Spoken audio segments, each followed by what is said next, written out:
Hello and welcome to another edition of What's Next. Robert G. Benetti alongside with Joey McGuire, head coach of Texas Tech football. And Coach, there's just so much we want to talk about. What a huge win for this program last weekend. Yeah, it was big. I was so proud of the way our guys played because, and I understand the questions through the first 3 weeks of what adversity has this team faced. And, man, we faced a bunch on Saturday, and we just kept punching.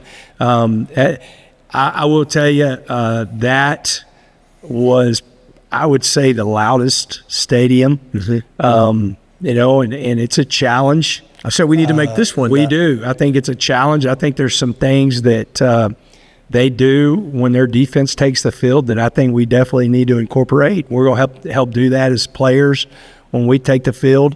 But, man, when their defense was on the field, it was extremely loud. And I want to go back to that in a minute, but first I want to talk about the storyline all weekend long, national media and everything was about built, not bought. Yeah. But what I saw in that game was built. Yeah. Toughness. Yeah. Passion. Unity, playing together, like you can love for each other. It doesn't matter how they got here. No, it doesn't. And the whole deal is that at the end of the day, whenever you put on the double T, we talk about it all the time, and this is how we're going to play. This is our brand. They have bought into this is the brand. This is the way we play. But more than anything, you can't get into those games in that hostile environment and say, oh, yeah, this is the roster. We spend so much money, and that's what it's all about. You can't turn that TV on or be in that stadium and not say, man, that is a close team. Those guys really care about each other. For sure. And we've seen it happen in other programs. Yeah. Sometimes they'll put a team together. It doesn't pan out like that. Right. These guys had each other's backs. They were in it. They could have easily folded a lot of different times, but they didn't and just dominated. I mean, talk about just physicality. This is a physical football team. It is. And, going back to, like, the closest of this team, just watch. So last night I watched the TV copy. Mm-hmm. We're in a bye week, so we got done relatively early.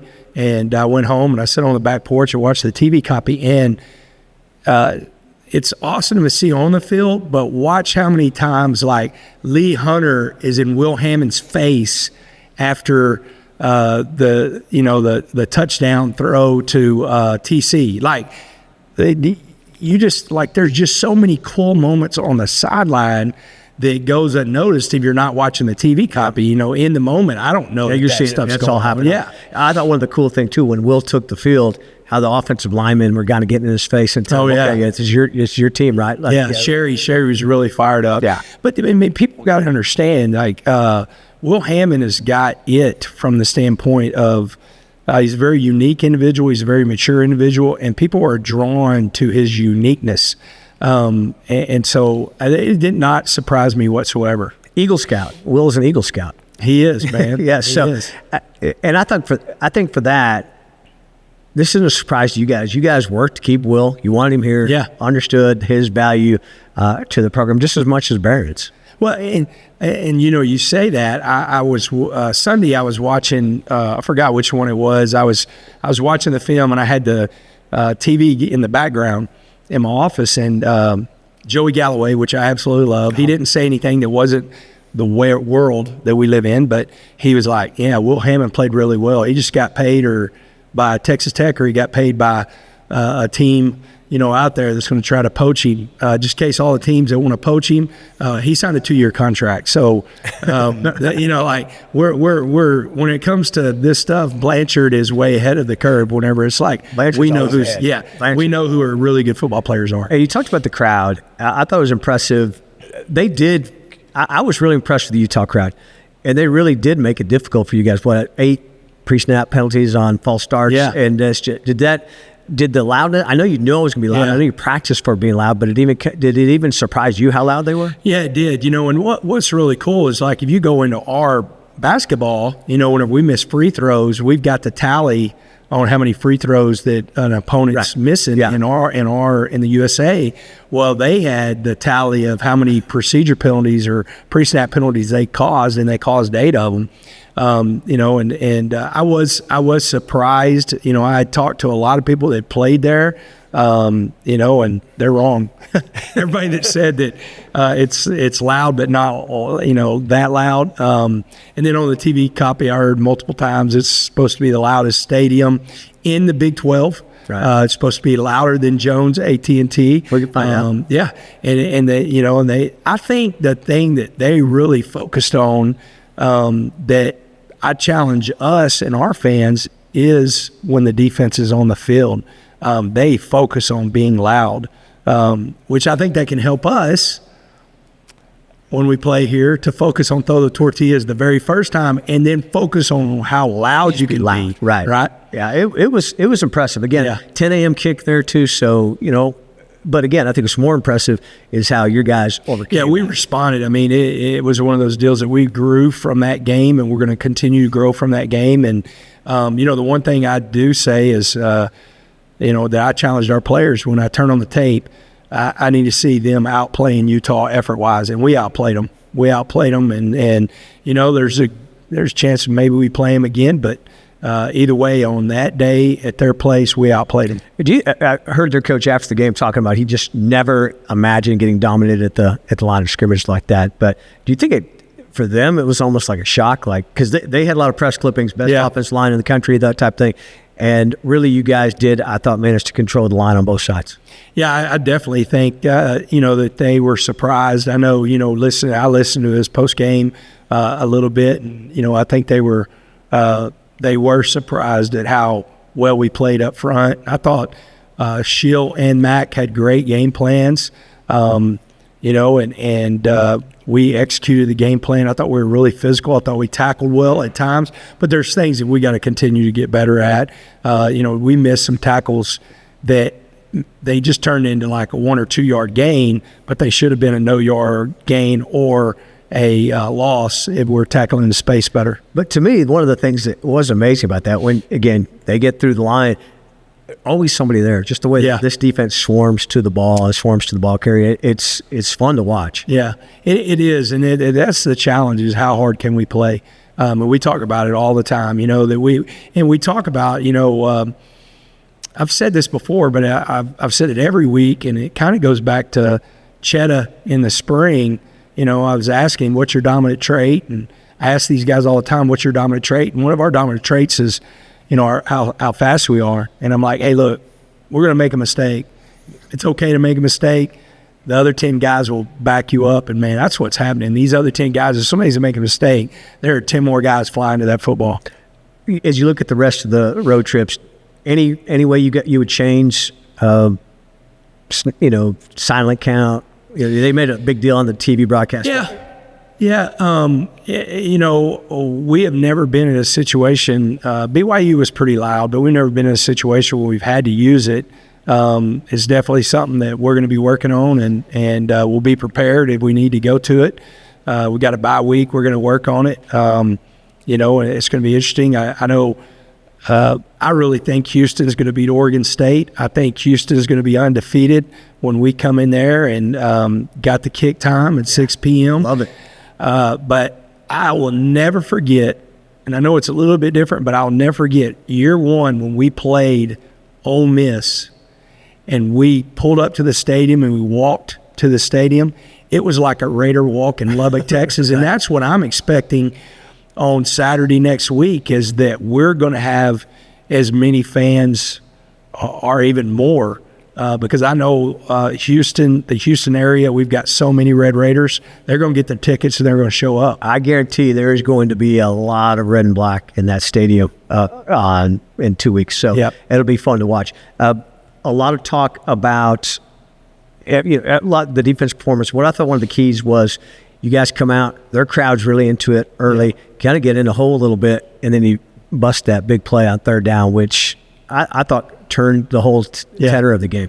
Well, I'll tell you, Jacoby Williams is a tough tackle, you know, and you put him in space. He's really, what people don't understand is, like, pound for pound, he's probably one of the top 2 to 3 strongest players on our field. I mean, he's a 500-plus pound squatter, 300-plus pound bencher. He weighs 185 pounds, you know, and he is a really tough kid. He definitely gets his toughness from his mama. His mama is a rock star, and she's tough, and she preaches toughness. She's raised a really tough son, and so I think whenever you get him in space, he's such a hard matchup for linebackers. You almost have to put a safety on him, and he's still a tough cover. TC made a phenomenal block on that. To spring him. They were in a man-to-man, and it was a screen play, and, we blocked the guy that, had him man-to-man, and he caught it, and he did what he does. Yeah, and again, quieted the crowd a little bit to come down and score. You guys never trailed or anything, and I thought that really put you in a different position.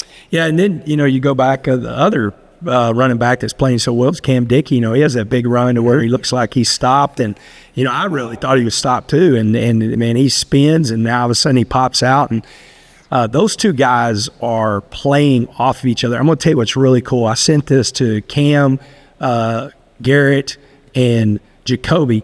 So Jacoby makes that long run. He's a little tired, so we throw Cam in. Barron scrambles. A really elite movement in the pocket, throws it to Cam. Cam gets the first down, and then Cam scores the next play. What's cool on the TV copy, when he scores, they cut to Jacoby on the sideline, and he's going nuts. Yeah.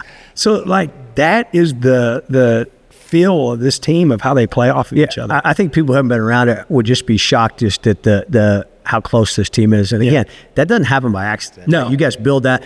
You saw Coach Blanchard put something out, said no one's better at that than Coach McGuire. Building a culture.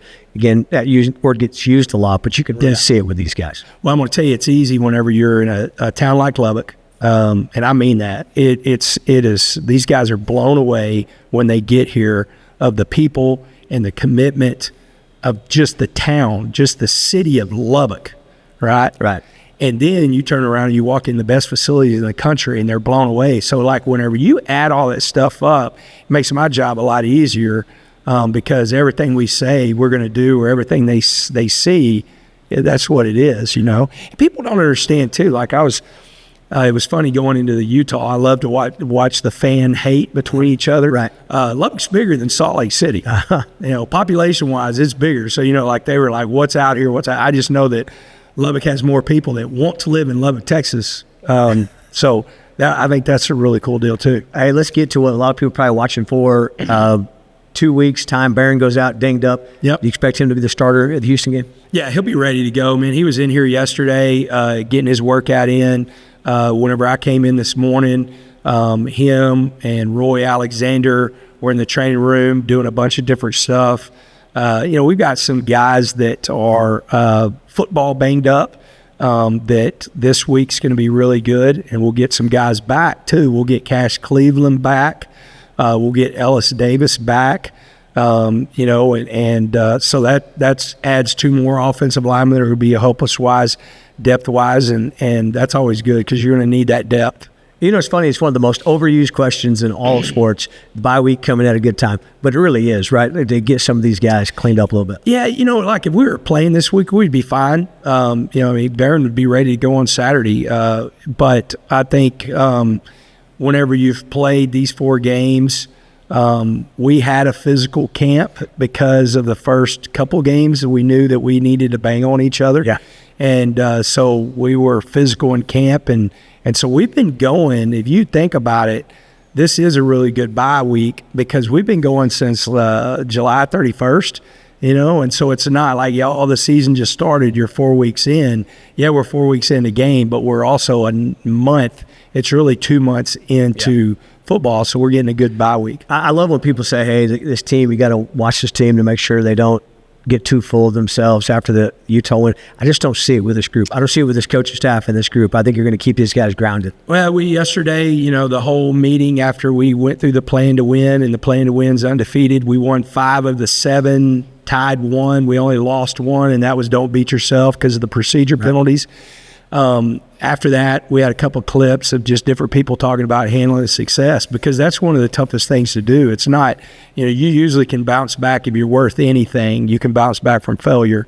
But how do you handle people patting you on the back? And we address that. We'll address it again today. I've got another little clip I'm going to show them, and, complacency and guys that can't handle success usually translate into laziness, and we're not going to get lazy. I love that. I love that you guys have been kind of building for this moment. Yeah. And our fans really have deserved this too, right? It's kind of this whole coming together of we've all been waiting. I was telling somebody that Saturday, I've been waiting so long for a Tech team to look like that on Saturday. Man, it was fun. You know, it was, man, I would tell you, it was a stressful game. Yeah, I was exhausted after I'm that sure, game. yeah. You know, and because it was so tight, and I mean, I thought we just fought and kept fighting and kept fighting. Man, we were so close. It was funny. I was telling, not funny, but I was telling Jacoby and TC, and I was telling Terrence Carter's TC and Cam, man, y'all are like, I mean, it's just like they're getting you by the shoelaces, and then Cam kicks out of one and has a big run down the sideline. Like, we really were so close to busting that thing open. Yep. And most teams would have folded. Most teams, especially after they scored to make it 13-10. But that's really when we put the hammer down and really played at our best. And really, you know, dominated the fourth quarter, and that's again that's number 7, beat the fourth quarter. I mean, win the fourth quarter, and we won it 24-7. Again, that huge crowd got out of there in a hurry too once they kind of realized, hey, this thing is turned. Yeah. Well, you know, that's one of the things we talked about, and we'll do it again, but winning on the road, and one of the winning on the road is silence the crowd. Yeah. You know, and we're going to try to do it again. You got to relish that right after the loudness to go, oh, man, it's gotten pretty quiet here. No doubt. And the Red Raider fans that were there, they really... Oh, that was so awesome afterwards, and the Raider power. Last night when I was watching the TV copy late in the game, you can hear Raider power over the TV copy. So that shows you how many people were there. Hey, real quick, on the Fox pregame, they showed Emma and Jacob's story about them. Emma Rodriguez, Jacob Rodriguez, cool story. A lot of people tweeting about Emma. Just know that we're working on it, right? That we know what's happening. But I know you've talked about you feel good to be a part of that. I do, man. They're just two incredible people, and you know, I have I love my players, and so anything they have going on in their lives, I want to be a part of and want to help them. You know, and I still remember Jacob, we're in the summer, and he goes, Coach, I need a couple of extra days. We're going to say we're getting engaged, but then we're going to get married. And I was like, oh, you're doing it all at once? And he goes, yeah. And I said, dude, this is a big deal, man. What do you need? Let's do that. And then even in spring, you know, he was moving Emma from, you know, where she was stationed to Kansas, where she's stationed now. And he's like, Coach, you know, I really need a little bit of time. And I was like, bro, this is a big, I mean, like, if football is a big deal, and it is all about football, but it's also about the connections we have with each other. And it's amazing. I said that is important, but it's amazing how good Jacob is. Oh, man. I mean, like you can't have a better day on. And, hey, that's what big-time players do. Big-time players make big-time plays and big-time games. We're on Big Noon. We're on the road. Hostile crowd. Your best players have got to show up, and they did. It was fun. Again, we've got the 2 weeks. You got some coffee. Somebody sent you some coffee. Yeah, Charles sent me some coffee, and man, it is good. We've been. It was the beans, and Presley. She thinks she's a expert when it comes to coffee and everything. She's got a really cool machine that's right outside my office, and so she's been grinding the beans up. We've been drinking the coffee. So thanks for sending it. That's pretty cool, Charles, for sending it. Was it Costa Rican? It was. Yeah, with like the honey. Something, I don't know. Okay. Well, I just drink it black, and it was really good. Pour it in a cup and drink it. What's your schedule like for the bye week? So we'll have a young guys practice today, Monday. The old guys will come out and watch because it's their off day. So we'll scrimmage. Anybody that didn't play in the game will scrimmage today. And then Tuesday, Wednesday, we'll have practice with a full team. The old guys will be a little bit lighter, but still have practice. Thursday, they'll have a heavy lift. And they'll be off, take care of their academics, and then we're back at it on Sunday. I'll go out. I think I'm going to Midland to speak on Wednesday, and the crew in Midland, and see all the Red Raiders, and then flying to watch some recruits on Friday, and then sit on the back porch and watch a whole lot of college football on Saturday. That's awesome. I guarantee it'll be a huge crowd Wednesday in Midland. It'll be standing room only. Yeah, I can't wait. That group is those are my people. Yeah, those are great Red Raiders and your people. Yeah. So, Coach, again, 12th ranked Red Raiders. a lot of excitement. Let's just all revel in it till get back out on the field in a couple weeks. Yeah, and we just got to back it up, man. See if we can't move on. Yeah, just keep playing. For Joey McGuire, I'm Robert Giovanetti. That's been What's Next. Wreck 'em. Wreck 'em.